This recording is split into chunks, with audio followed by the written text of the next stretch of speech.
Wish I could read lips. I know, Becky, I'm working on it. I just replugged in the headset to make sure that that wasn't it.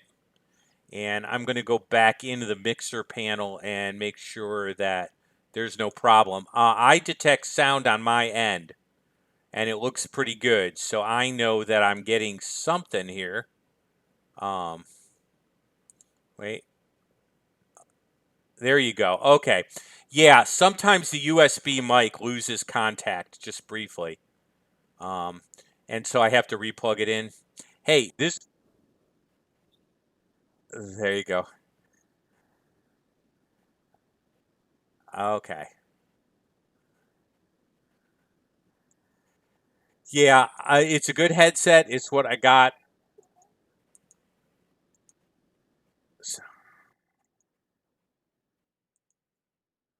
Okay, good.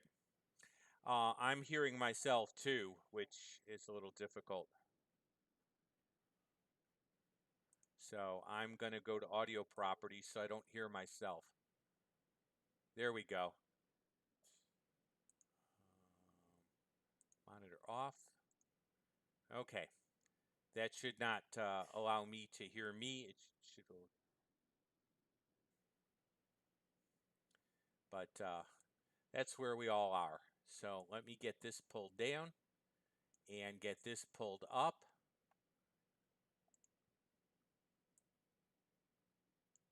So I'm going to take care of that. There we go. Now you guys should still be able to hear me okay, but I don't have to hear myself because I'm not here for me. I'm really here for you guys. And frankly, I'd much rather not hear myself. So good evening. We got all the tech stuff worked out. Um, but yeah, it's a good headset. I got it actually. My kids gave it to me for Christmas. But every so often, Windows just loses touch with it. I don't know why. It's the ghost in the machine. For the Facebook folks, I haven't seen many of you around. So if you want to do this, gather people around on Facebook and join us. The PowerPoints are pre-downloadable, so you Facebook folks can have the PowerPoint right in front of you and follow along. And there's no problem there at all. Hey, let me give you an update about some cool stuff going on because I just can't help but talk about some of the cool stuff going on here. We've got some conferences coming up. You guys already probably know about Vocab and I's conference, and it's really not Vocab and I. We got a bunch of folks coming in who are doing some really cool stuff, and so they're going to be doing a conference, and I've actually been invited to join them. That should be coming up now, any second here. And so you should be able to end up seeing that. I'm excited about that conference. And so I'm kind of waiting for that to jump.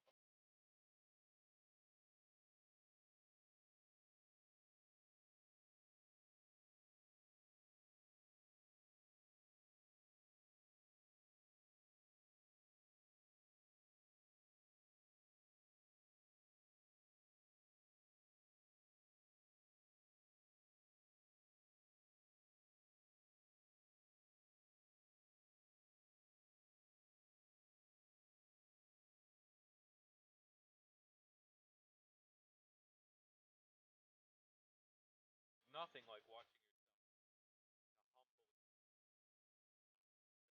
That's a conference coming up. I'm excited. If you got friends in the Phoenix area, invite them. I'm going to be out at First Friday, and I'm going to actually distribute some of these flyers. It does cost. Sorry about that. But I'm really excited. But I'm really excited because George Saig is coming to town, and we are doing the Muslim Evangelism Conference. I can't wait to tell you about this. This is really exciting stuff because this conference not only includes training, but it includes actual outreach. And so I am so excited about this conference because, see, we're not only going to talk about apologetics, we're going to do apologetics. Now, what should have started here is a media source thing that just decided not to do its thing. So I'm I'm just going in here real quick just to see if that Vocab and I's conference. And it's really not Vocab and I. We got a bunch of folks coming in who are doing some really cool stuff. And so they're going to be doing a conference, and I've actually been invited to join them. That should be coming up now, any second here. And so you should be able to end up seeing that. I'm excited about that conference. And so I'm kind of waiting for that to jump.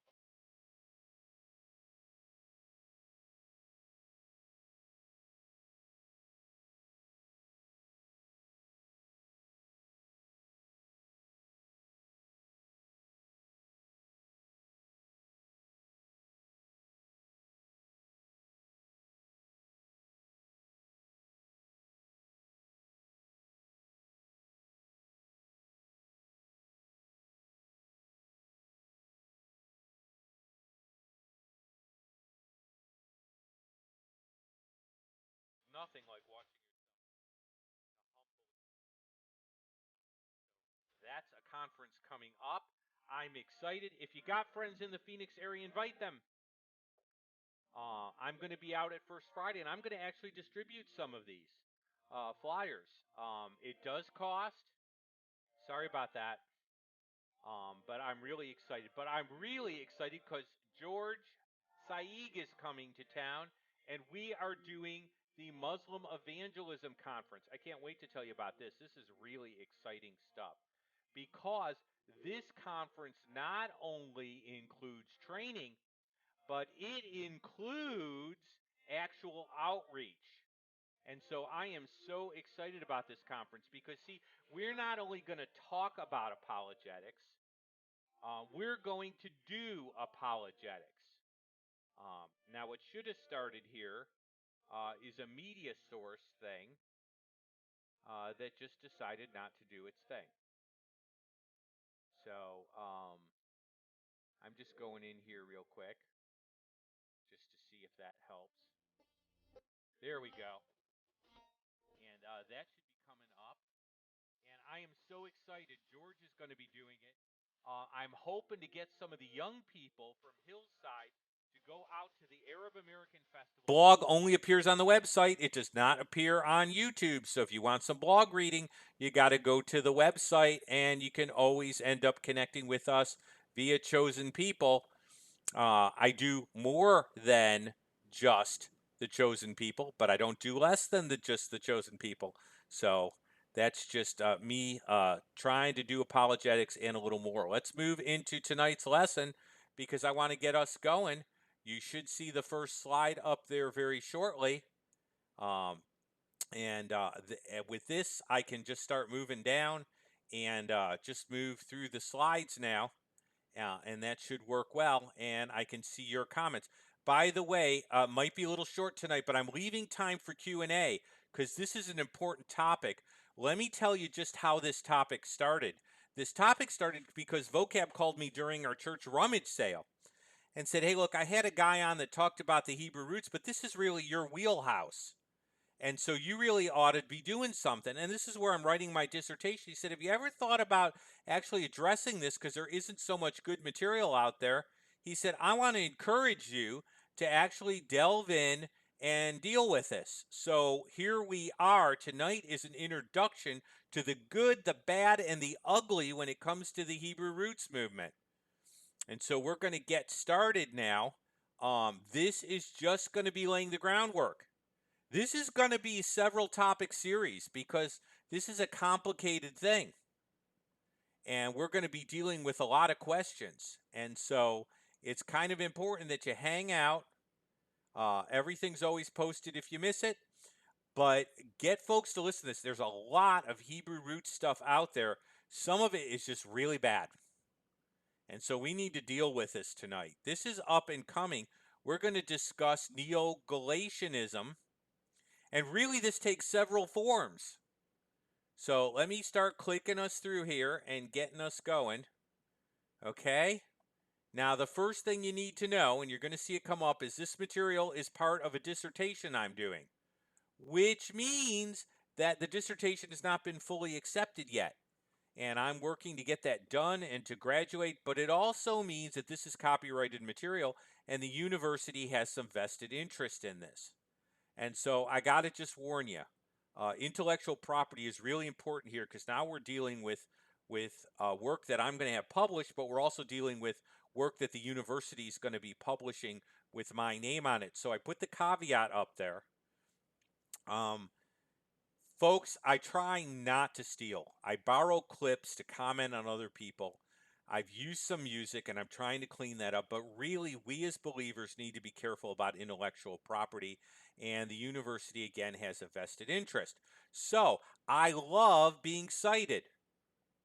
So you can feel free to use this material and cite me. Just cite me. It keeps trouble with the university away. It allows me to get my material out there, and it does so in a way that honors all the work that's being done. If you don't know how to do that, we use eTurabian. You don't have to, but I've gotten familiar with Kate Turabian and her method of citing, and there is a link right there. And if you click on that, it will tell you how to cite a PowerPoint. And all of us will end up honoring God and honoring each other that way. So I did include that little caveat because we're going to be dealing with some stuff. Now, the next slide coming up is going to be about legitimate Hebrew roots movements or teaching. And I want to be terribly careful here. I'm going to be respectful because there's legitimate stuff out there. And I am not one for throwing the baby out with the bathwater. We end up being discerning and throw away the bad and keep the good. And so it is very important that we distinguish from legitimate things to non-legitimate things. I'm sorry about the latency tonight. There's a little bit of time here, but the slide did come up and it gives me a chance to talk to you about this. We're not going to paint everybody with the same brush here. We're going to learn discernment. We're going to practice discernment. When is the Hebrew roots movement legitimate? Well, this doesn't include Jewish followers of Messiah who want to preserve their heritage. By the way, I'm going to let you in on a secret. There are Jewish customs that I keep. That is not a problem as long as I make sure I stay within the bounds of New Testament teaching. And I do that for the right reasons. So I want to be careful here. We are not against ethnic expressions of the faith. I have no problem with Chinese believers being Chinese believers. I have no problem walking into a beautiful black church of dear brothers and sisters who are Afro American brothers and sisters and seeing part of their stuff. I have done some work in the Muslim conference with Pastor Jamal Bashir. I think I pronounced his name correctly. He is the Arabic Baptist pastor out here, and I really respect that too. So I want to be careful here. Legitimate Hebrew roots, yes, there is such a thing. Jewish believers having a Jewish expression of their faith that falls within the bounds of the New Testament, yes, that is very legitimate. Now, here's a term that really hasn't been coined before that's coined in my dissertation. I don't know that I'm the first one who coined it, but I'm certainly going to be one of the ones who's going to get printed and coin it. Neo-Galatianism. We're going to be talking about the Hebrew roots, and the bad Hebrew roots movements are Hebraic Neo-Galatianism. Galatianism is basically imposing the law for purposes of salvation and sanctification. We're going to get more into this and what this does. It does not include dear Gentiles like my dear friend Mary Kay, who has been such a blessing over the years, is back in Vermont, and she does not know that the whole world is learning about her. She is a dear believer who had a love for Israel and would do certain things out of that love for Israel. It does not include believers who think that the moral content of the 5 books of Moses has application for today. Several of the writers in 5 Views of the Law and Gospel, such as Walter Kaiser, believes that there is direct application of Torah moral law, and we have to look for the principles. Their approach is a principalizing approach. Neo-Galatianism does not include them. Rabbi who was on Asher is going to really dislike me. But I have a dear wife who is not of a Jewish background. who very much identifies with the children and with me. I'm not divorced. I have one wife, and then I have, and that's all I have. And so I have not been divorced. Um, I'm not slamming anyone who has, but I'm on my first wife, and I'm not seeking another. And so she joins me and the family and has identified with my people to the extent that she's been places and they've asked her if she's Jewish. That is really cool if you're witnessing to Jewish folks. And so I'm not talking about that. I want to get rid of what I'm not talking about because one of the tactics in apologetics is to eliminate what is not meant to get at what is meant. And that narrows the discussion down, and sometimes it gives you exactly where you need to go. So let's move a little further on. Okay. I'm quoting David Jester in the next slide. Understanding Your Jewish Faith Revised. Destiny Image Messianic did it. No location as far as the copyright could I ascertain. But he says there are some good Jewish roots organizations and there are some bad teachings and dangerous organizations. The best of Jewish roots study restores our understanding of the message of the gospel of the kingdom in the preaching of Yeshua, that's the Hebrew for Jesus, by placing the message in the context of first century expectations among Pharisees, Essenes, and Zealots. That's important. Is there a legitimate place for Hebrew roots teaching? Hey, I'm going to be visiting churches and doing Messiah in the Passover presentations. Of course, there is room for legitimate Hebrew roots teaching. But it should enhance the message of the New Testament and put it in perspective of the great story. It should not end up doing other things, which we're going to start talking about. So, legitimate uses, yes, legitimate uses are there. But there are dangerous organizations too. Let's talk about Hebraic Neo Galatianism. But before we do, I just want to point out that Jewish believers in the first century um, did indeed maintain Jewish custom. Miller Christopher Allen, I had to use his material for my dissertation, wrote his PhD dissertation on the relationship between Jewish and Gentile believers in the law AD 30 and 70 in the scriptures. I probably can get a reference for that and make that available. It's good reading. It's very good reading. Okay? Moreover, he states, moreover, the New Testament itself contains significant, if not wholly unambiguous, suggestions that Jews are to keep the law even after coming to Christ. I would say can keep the law.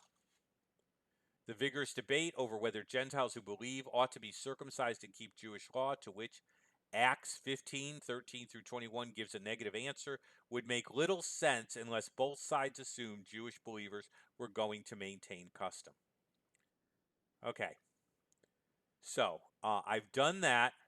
I did that deliberately to avoid misunderstandings. I don't want misunderstandings. And so that's why I ended up doing that.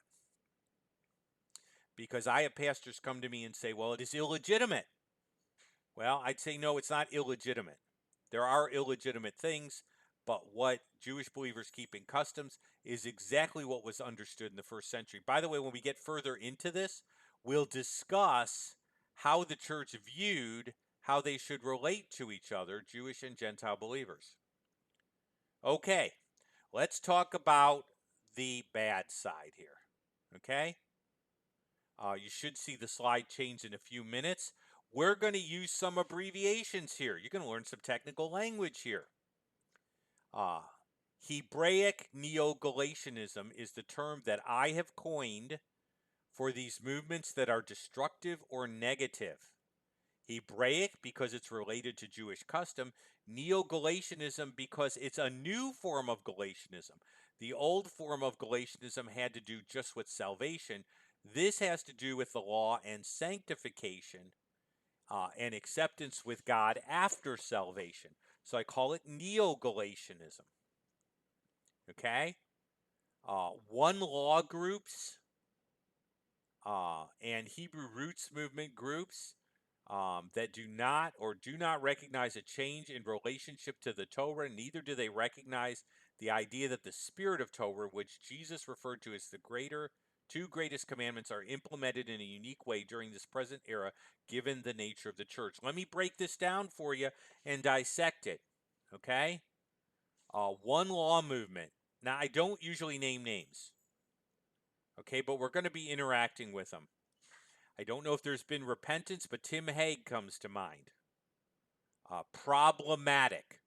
First fruits used to come to mind. I'm seeing a change in their position. But first fruits came to mind. I don't necessarily always love it when I hear people saying I'm following first fruits. Now, I talked to a gentleman from first fruits, and he says that the work of the original gentleman is being moved away from a little bit, and they've come to more of a moderate position. I applaud that if it's true. If the Hebrew Roots movement is in the place it was originally, it would fall under this. Okay? Um, we're going to deal with some of the writings in upcoming broadcasts with Dr. Liebenberg out of Pretoria, Africa. He's problematic. By the way, the Messianic movement, some folks in it have recognized the dangers of this movement, such as Daniel Jester, and I applaud that. But unfortunately, too many groups are not being discerning. And so I am concerned. I'm clicking the slide here. We're going to talk about 3 types of problems that are going to be coming up. These are areas that this sort of teaching affects. And what I hope to do is take these areas, take what these groups teach about those areas, and then debunk it and expose it to good doctrine. And that's what we're to do, is we're to take their movements and their presuppositions and their positions and the logical places those positions go and compare that with the Christian worldview. So that's my hope. Problems. This movement creates problems with sanctification. We're going to talk about the problems it creates. It creates problems with Messiah's authority, and it creates problems with the doctrine of the church. Now, there are names for that. Okay, sanctification falls under what's called soteriology. It's the study of salvation. You guys probably know this stuff, but really when we talk about our salvation, we talk about as freedom from the penalty of sin. That's redemption proper. We talk about freedom from the power of sin. We call that sanctification. And then we talk about freedom from the presence of sin. That's called glorification. And this movement hits at some things related to sanctification. It really, and here's my real concern, and I'm going to harp on this a little bit, it affects Messiah's authority. This is a biggie, okay? This is a really critical area. And we're going to talk about this because to me, these movements hit right at Messiah's authority, even if they didn't hit at sanctification. And so this is vital stuff. We're going to move on to the next slide. And of course, the doctrine of the church is mentioned.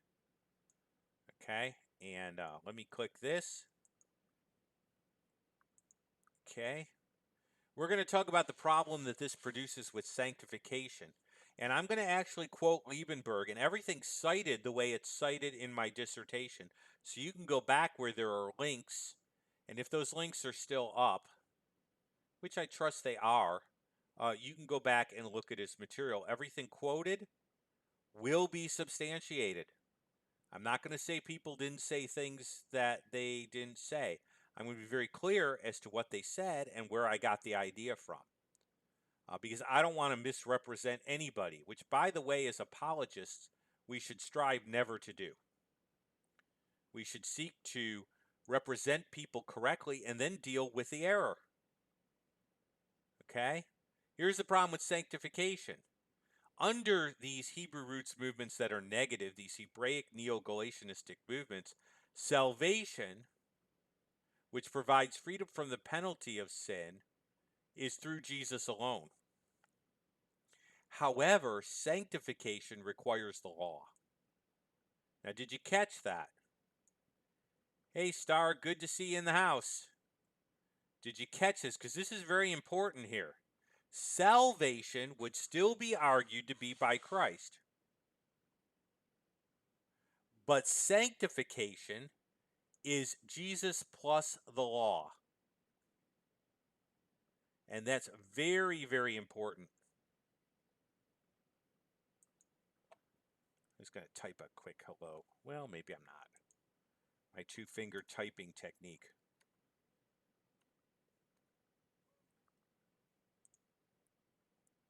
There we go. I want to say hi. I should have said hi to all you guys. I did it verbally. I have to learn to do it in writing. Okay? But this is a major problem. Okay? Now, where did I get this idea from? Remember, I'm quoting real people. One of the guys that tried to systematize the doctrine of the Hebrew Roots movement is a gentleman named W.A. I would pronounce it Liebenberg. He wrote something called The Rape of Torah in the New Covenant. Actually, he's tried to systematize it. He did Galatians finally understood and Colossians rightly understood. And he's tried to, at least in the past, make himself the systematic theologian of these movements. And so he's going to get a lot of quoting from me because he's asked for it. He says, we who have the shed blood of Messiah Yeshua for our sins must combine our trust with him with obedience to the Torah or to Torah. Do you realize what he's saying?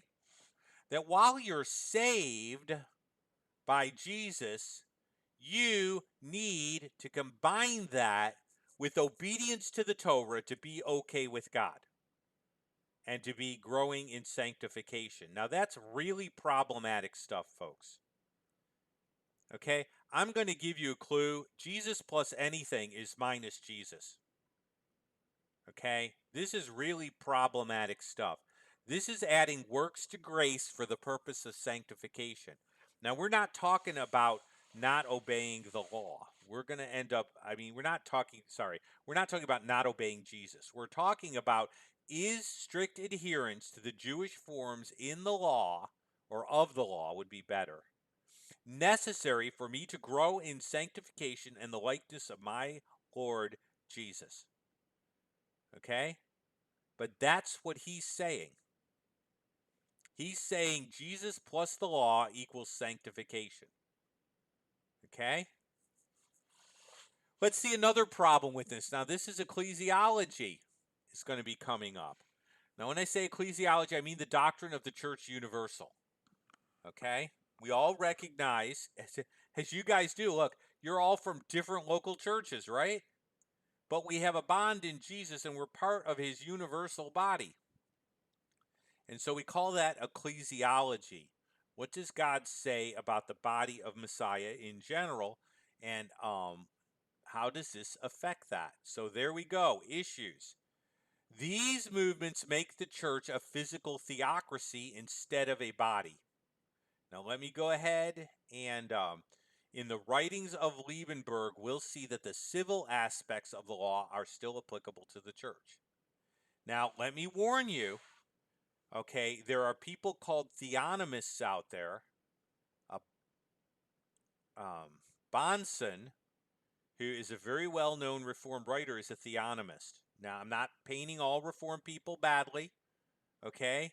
But he would say that the civil law of the Old Testament should be enforced, okay? Now, look at what happens when you do that.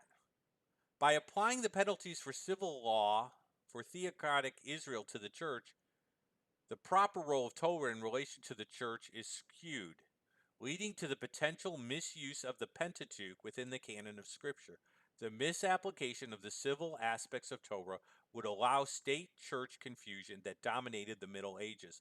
Now, let me tell you what's going on here. Why do you think there could be a Crusades? We all say the Crusades are awful, but why do you think they occurred? They occurred because guys like Calvin believed that the civil aspects of Israel's law should be enforced by the church. By the way, so did the Catholic Church. The Catholic Church believed that it should have civil authority to impose church law civilly. While the government was the one that executed, the church had the right to order executions. This comes from a misunderstanding of the Pentateuch. History doesn't happen for no reason. Because the civil aspects of the law, the Torah, were applied to the church, and the church was not rightly viewed as a body instead of a theocracy, the Crusades happened. And you're asking for the same sort of misuse of the 5 books of Moses when indeed you don't do that. And Liebenberg and others who don't see a change in relationship of the 5 books of Moses in this age are going to fall into that error. And so there's some dangerous stuff here. It also changes the mission of the church. We are here on this channel because we believe in apologetics and we believe in the gospel, and I trust and I'm sure we believe in sharing that gospel, and we understand the Great Commission.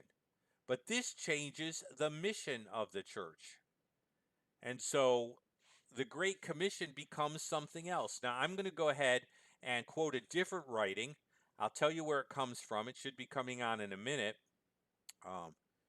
The International Association of Messianic Congregations Steering Committee actually responded to the Hebrew Roots Movement, One Law, Two Sticks, in one of their meetings. Very, very hard to get a hold of this, and I'm sorry about that. But I did access it about 3 years ago now in their documents, and they state,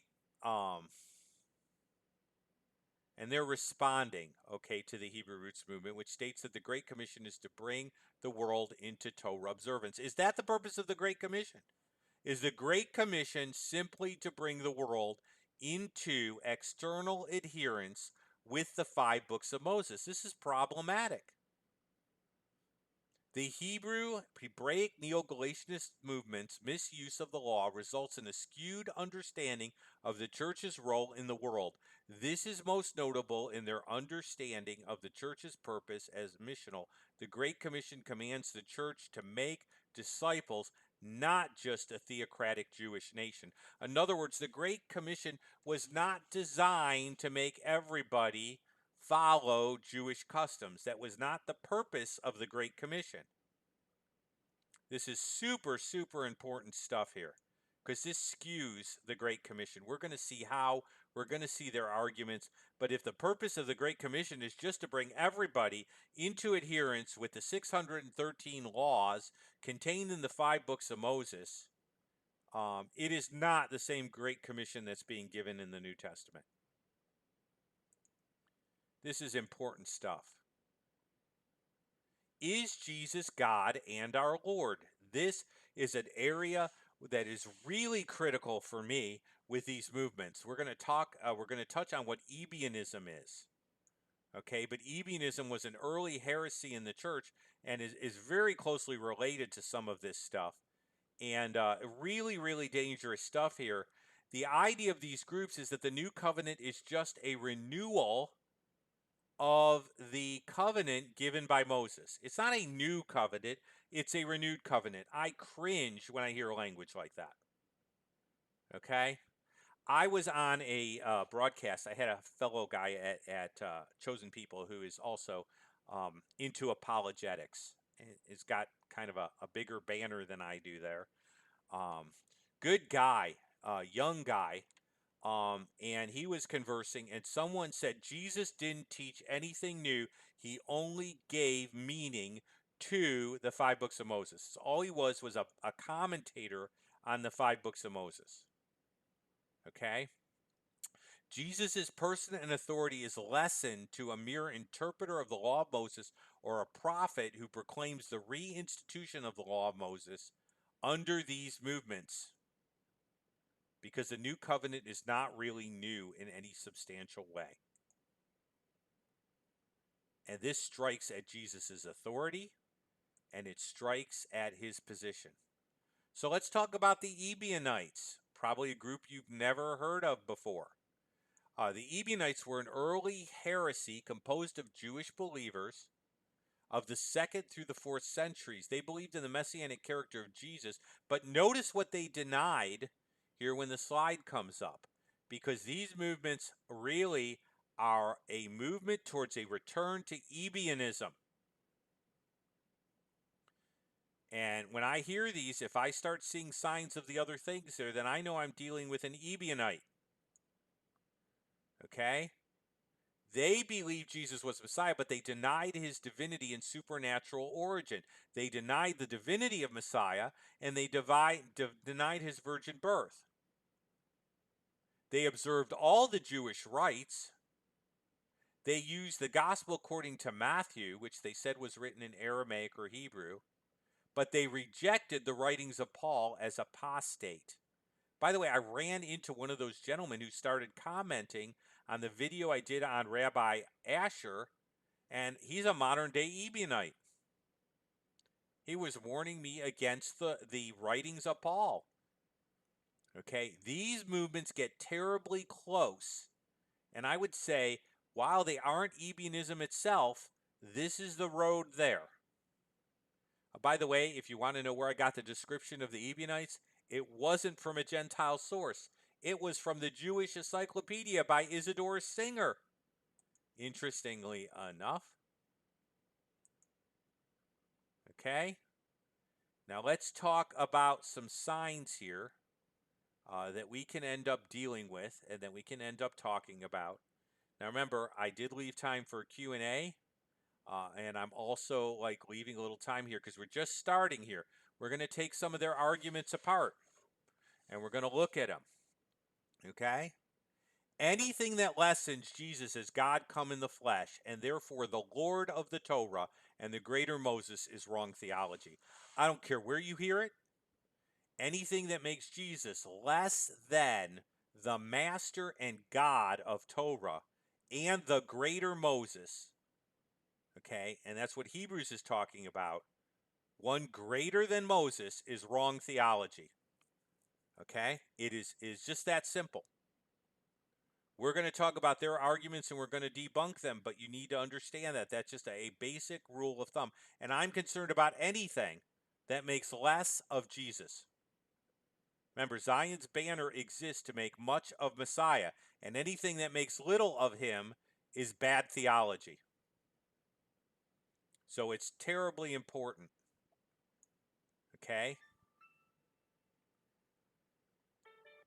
I've got to end up declining a call here. So, okay? So let's move on. Let's talk about sanctification. Now remember, we're going to deal with those arguments. We're going to deal with counter responses, but we need to understand our ground here and what we're standing on and what's important about this. So the slide's going to change. We need to understand how we get sanctified, folks. How do we appear more godly? How do we become more like Jesus? How do we become the person we were created to be? What is the means of sanctification? This is so important. So this, what's wrong with sanctification being with Jesus plus the law here? What are we talking about? Sanctification is through our union with Messiah. No forms provide sanctification. We are saved, sanctified, and glorified by Messiah, who uses the word to transform our character, not by a mere adherence to rules. Does that mean I can be lawless? No, it doesn't mean I can be lawless because God has set moral boundaries. But it means simply obeying a new set of rules and then sprinkling Jesus on top does not work. Jesus is not our coach, so we can do the law of Moses better. Let's look at Galatians 2:20, and the Lord's been bringing me back to this verse. It's a verse he brings me back to a lot. I could do a whole message on what a dead person doesn't do. But look at this. I have been crucified with Christ. Paul doesn't say I've been crucified with the law. It is no longer I who live, but Christ lives in me through the indwelling Spirit. And the life that I now live in the flesh, I live by faith in the Son of God who loved me and gave himself for me. Our union with Messiah is that which sanctifies us, not adherence to the forms in the law of Moses. So if I add or I make the law of Moses the sanctifying instrument with a little Jesus sprinkled on top, I'm in trouble. And we're going to look at the arguments of these groups and we're going to look at the responses to them, but this is dangerous territory. Okay, let's just talk about the church for a minute. The church has a purpose and the church has a composition. So I'm giving a second for this to go ahead, but here's the thing. Now, I wanted to take a brilliant quote my friend put up, but I couldn't cite it. And it's actually by a Jewish believing professor. It was a great quote about how God never wanted the church to be a Jewish-only enterprise, and that if Judaism and the church were not kept distinct, both would have been destroyed. And it was a really, really neat quote that I really, really liked. Amy Levin, hyphenated last name, just a brilliant quote. The church is a multi-ethnic body not bound to Jewish cultural expressions, although Jewish believers may continue to express their culture through their faith. I remember Dr. David Sadaka teaching us in class, and he said, Messianic congregations are a Jewish expression of the primitive church. I thought that was the greatest definition I had ever heard. And he used that in class. By the way, his father was at the very beginnings of the Messianic movement, and he has dedicated his life to that Messianic movement. And I will never forget that line as I sat in class. I think it ended up in my notes. We didn't get tested on it, but you know what? We almost should have. And so that was just such an important line.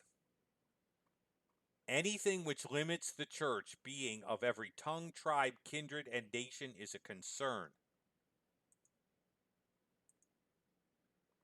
Okay, now I said this was just a beginning. This is not the end. This is the intro. We're going to look at their arguments. However, I may have sparked some conversation in all this because we've dealt with such heavy things as ecclesiology and sanctification. And so what I want to do is just kind of open it up for some discussion. If there isn't, that doesn't mean there won't be in the future, especially as we get into the details. But as we've dealt with our overview, I wanted to lay the groundwork for just looking at how dangerous this could be and where this could take us and why we're dealing with this. Hopefully this gets a good start and gives you some background. I know the particulars might get into specific verses that we'll be dealing with, but I still want to kind of open it up and let you guys kind of fire away. You may have run into something here. For the Facebook folks, again, I may just encourage you to go ahead and join YouTube because it's kind of hard to do both simultaneously, and I don't want to leave anyone out. Okay, it doesn't look like there are any questions there unless this little notification thing is a question, but I don't think it is. So we're going to be getting into the nitty-gritty. By the way, some of these arguments are just as applicable to Black Israelitism, but they have to be reframed. What is the difference between... Well, it's different only in the sense that Oneness Pentecostals may not be... Becky asked a great question. Oneness Pentecostals may not be so into the law, but they do deny the Trinity. So they're denying Jesus' deity, which, by the way, is heresy. Acts 15:21. I've seen them use this verse. Now, Sean, yeah, let me open there first. Not because I'm not unfamiliar, but I never comment on a verse unless I have it in front of my face. Because I like to see the Word of God as I'm speaking on it. I like to feel it and touch it, or at least have it available to me. So I'm just opening. We're going to look at some of the specific arguments they use, but I wouldn't be surprised if they use 21. Um, yes, we are definitely going to deal with this, Nashan. Hang in there. Their argument is that Moses is preached, therefore all the proselytes were already following the law. We're going to dissect that big time. This is a misuse of Scripture. And we're going to look why you cannot jump to the conclusion that because Moses was preached in every city, that the proselytes were already following the law. So you're going to need to hang in there a little, but it's an illegitimate argument. We're also going to look at Tim Haig's attack on the fact that Gentiles may have had moral guidance apart from the law of Moses. So your question is great, and I want to answer it in greater detail, but rest assured this is a misuse because the fact Moses was preached did not necessarily mean all proselytes had the same level of observance. So that is a great question, and we're going to spend some serious time there. We're going to spend some time in Colossians. We're going to spend some time in a few places. We're also going to go back to Hebrews, and we're going to spend some serious time in Hebrews around Jesus' authority. So these are all really good stuff and questions. Some things we'll deal in greater detail, but I'm glad you asked it, and we will be revisiting this question. But it is a misuse. It assumes certain conditions which were not true. If you understand proselytization and what was historically going on. And they have the historic background there, and they're making a few assumptions wrong, and they're making a few assumptions that they can't historically make. And we'll get into proselytes and levels of proselytes, which would be real helpful. So, if I didn't get to the question in detail, it's only because we've got a whole show that's going to deal with that particular area in some way. So, it's kind of a teaser, but this is complicated stuff, and I want you coming back and getting the whole thing. I have to admit, I wanted to go ahead and borrow part of Christ Alone and have it be the theme for this video.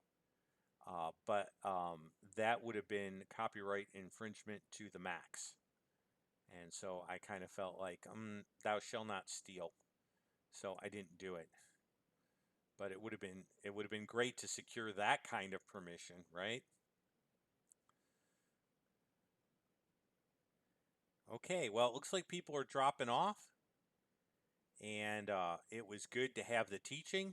We will be continuing along this line. We're going to take these areas and we're going to break them down. Probably next week we'll deal with Jesus' statement, I came not to destroy the law, but fulfill it. And we'll deal with the meaning of fulfill as one of the issues. So thank you for tuning in. I am so glad. I'm going to just put a quick shout out.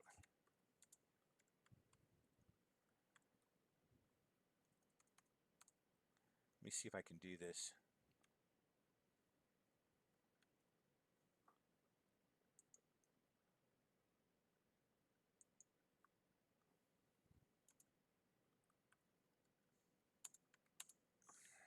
I just want to say a special shout out there.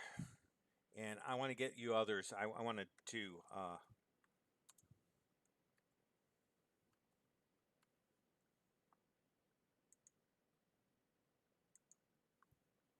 Let's see if this works. I've never tried a comma before.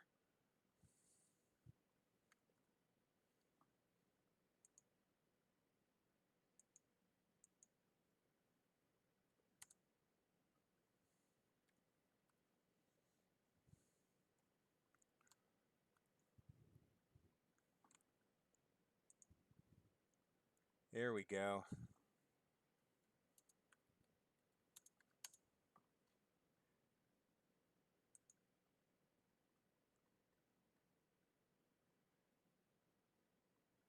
Okay, well, I'm going to sign off. This has been Zion's Banner, and it has been good to be with you. and it is good to be able to go ahead and discuss these things together. Get your friends, feel free to use the PowerPoint, and we will be back again. And I might have some real exciting, fun personal news at that